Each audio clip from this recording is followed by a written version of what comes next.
Hello guys, welcome back to my new blog. Guys, last ವಿಡಿಯೋದಲ್ಲಿ pending ಇದ್ದ ಅದನ್ನು ನಾನು ಇವಾಗ ತೋರಿಸ್ತೀನಿ ನೋಡಿ. ಇವಾಗ ಆನೆಗಳ ಫ್ಯಾಮಿಲಿ ನೋಡ್ತೀವಿ ನಾವು. ಕೆರೆ ತುಂಬ ಚೆನ್ನಾಗಿದೆ, ಫೋಟೋ ತೊಗೊಳಕ್ಕೆ ತುಂಬ ಚೆನ್ನಾಗಿರುತ್ತೆ. ಆದರೆ ಔಟ್ಸೈಡ್ ಬಿಡಲ್ಲ. ಔಟ್ಸೈಡ್ ಬಿಟ್ಟರೆ ಆನೆಗಳು ನಿಮ್ಮನ್ನು ಬಿಡಲ್ಲ. ನೋಡಿ, ಮರಿಗಳಿವೆ, ಅವ್ರ ಅಪ್ಪ ಅಮ್ಮ ಎಲ್ಲ ಇದೆ. ಸುಮ್ಮನೆ ನಿಂತ್ಕೊಂಡಿವೆ, ನೀರಂತೂ ಕುಡಿತಾ ಇಲ್ಲ. ಬನ್ನಿ ಮುಂದೆ ನೋಡೋಣ. ಇಲ್ಲಿ ಎರಡಿವೆ ಆನೆಗಳು. ಇವುಗಳದ್ದು ಏನು ಗುರು ತಿನ್ನೋದು? ಬೇರೆ ಹುಲ್ಲು ತಿಂತಾ ಇರ್ತವೆ, ಡ್ಯಾಶ್ ಮಾಡ್ತಾ ಇರ್ತವೆ.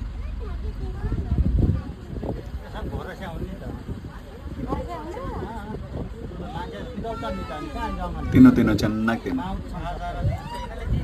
ನಿಮ್ಮದು ಕೆಲಸನೇ ಚೆನ್ನಾಗಿ ತಿನ್ನೋದು, ನಮಗೆ ಎಂಟರ್ಟೈನ್ಮೆಂಟ್ ಕೊಡೋದು. ಎಂಟರ್ಟೈನ್ಮೆಂಟ್ ಅಂತೂ ಕೊಡೋಲ್ಲ ನೀವು, ಜಸ್ಟ್ ಸ್ಟ್ಯಾಚು ಥರ ನಿಂತ್ಕೊಂಡಿರ್ತೀರ. ಆ್ಯಕ್ಚುಲಿ ನಾವು ನೋಡಬೇಕಾಗಿರೋ ಝೋನ್ಗೆ ಬಂದಿದ್ದೀವಿ. ಇದು ನಮ್ಮ ಕಾಡಿನ ರಾಜ ಎಂದೇ ಪ್ರಸಿದ್ಧವಾಗಿರುವ ಸಿಂಹ ಅಲ್ಲ, ಇದು ಹೆಣ್ಣು ಸಿಂಹ. ನಮ್ಮ ರಾಜ ಇಲ್ಲಿದ್ದಾನೆ, ನೋಡೋಣ, ಅವರು ಬರ್ತಾರೆ ಮುಂದೆ. ಬಂದ ಗುರು, ಬಂದ. ಇಲ್ಲಿ ಕಾಣಿಸ್ತಾ ಇಲ್ಲ.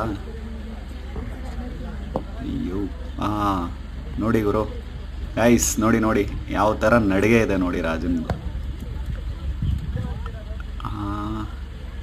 ನೋಡೋಣ, ಸ್ವಲ್ಪ ಡ್ರೈವರ್ ಬ್ಯಾಕ್ ಸೈಡ್ ಬರ್ತೀರಾ? ಬಂದ ನೋಡಿ, ಏನೋ ಮಾಡ್ತಿದೆ, ಮಲ್ಕೊಡಕ್ಕೆ ಜಾಗ ಮಾಡ್ತಿದೆ. ರಾಜನೇ ಬೇಕು. ಕಳೆ ನೋಡಿ ಯಾವ ಥರ ಇದೆ ಸಿಂಹದು. ನೋಡೋಣ, ಮುಂದೆಯಿಂದ ನೋಡೋಣ ಯಾವ ಥರ ಇರುತ್ತೆ. ಹೇರ್ ನೋಡಿ ಯಾವ ಥರ ಇದೆ. ಸ್ವಲ್ಪ ಗಲೀಜಾಗಿದೆ, ಆದರೂ ಸಿಂಹನೇ. ಗಲೀಜಾಗಿದೆ ಅಂತ ಬಿಟ್ಟು ಒರ್ಸೋಕೆ ಹೋಗ್ಬಿಟ್ರೆ ನಮ್ಮನ್ನ ಮೇಲೆ ಕಳಿಸುತ್ತೆ ಅದು. ವಾವ್, ಸ್ವಲ್ಪ ಝೂಮ್ ಮಾಡ್ತೀನಿ ರೀ.